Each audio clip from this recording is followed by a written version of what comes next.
वही करूंगी। भगवान ने कहा मैया मैंने जो कहा आपने कर दिया तो जानते हो समाज आपको गाली देगा, समाज आपको कलंकित करेगा। कैकेयी ने कहा समाज कलंकित करे इसकी मुझे कोई परवाह नहीं है। और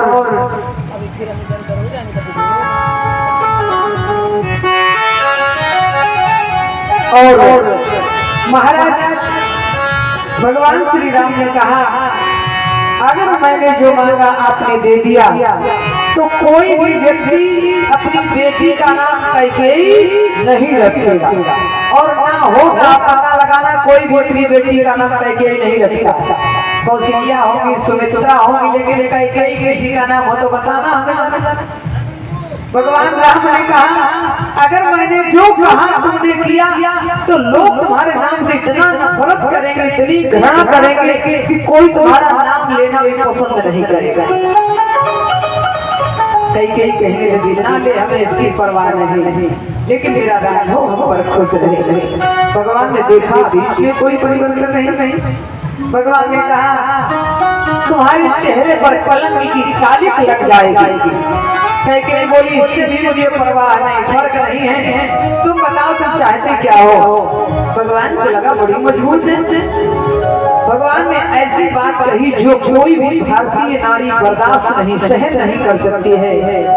भगवान ने कहा अगर मैंने जो मांगा तुमने दे दिया ना तो जानते हो तुम्हारी मांग का सिंदूर उजड़ जाएगा, तुम्हें विधवा बनना पड़ेगा। कैकेयी की आंखों में आंसू निकल पड़े। राघव ऐसा तुम क्या मांगोगे जो मेरे को विधवा बनना पड़ेगा, मेरी दुनिया उजड़ जाएगी।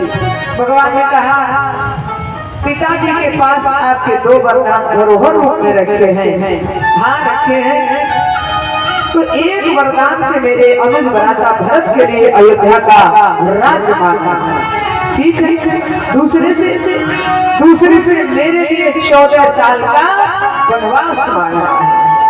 कैकेयी धड़ाम से जमीन में गिर जाती है। राघव मैं उतनी देर से कह रही हूँ कि सब कुछ छूट जाए लेकिन मेरा राघव हमसे दूर नहीं जाने पाएगा और तुम वही कर रही हो।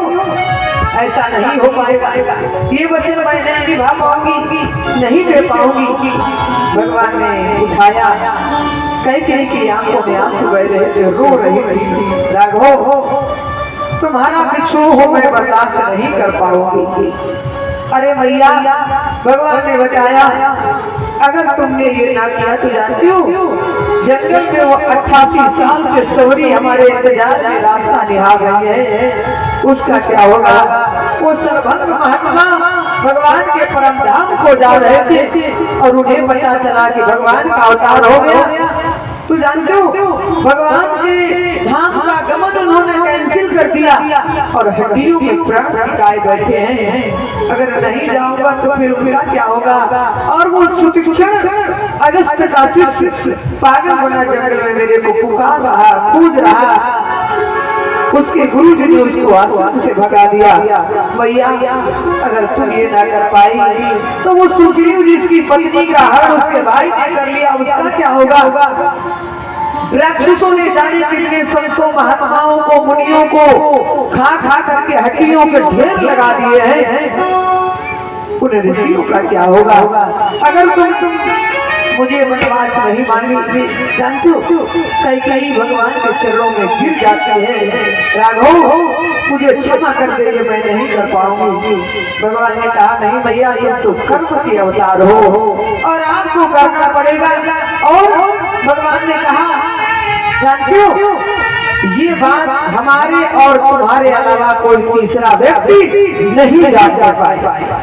भगवान ने कहा ठीक है। कैकेयी ने कहा अगर ये बात है तो ठीक है, मैं राजा अपने पति से वरदान मांगूंगी। और लेकिन राघव आज से मैं तुमसे दूरी बनाना प्रारंभ करती हूँ, ऐसा ना हो कि तुम्हारा गमन हमारे प्राण ले ले। और कैकेयी ने वही हुआ, महाराज दशरथ से वरदान मांगा। तू जानते हो राजा दशरथ ने साम दाम दंड भेद चारों नीतियां लगा दी, लेकिन कैकेयी पर कोई फर्क नहीं पड़ा। कोई भारतीय नारी कितनी भी कठोर हो, अगर पुरुष अपनी पत्नी के पांव पकड़ ले, पैर में मस्तक रख ले, तो कैसी क्रूर नारी हो कभी उसको दया आ जाती है। राजा ने कैकेयी के चरण पकड़ लिए, कैकेयी के चरणों में अपना मस्तक रख दिया। वो स्वामी जी कहते हैं कि गई पदवी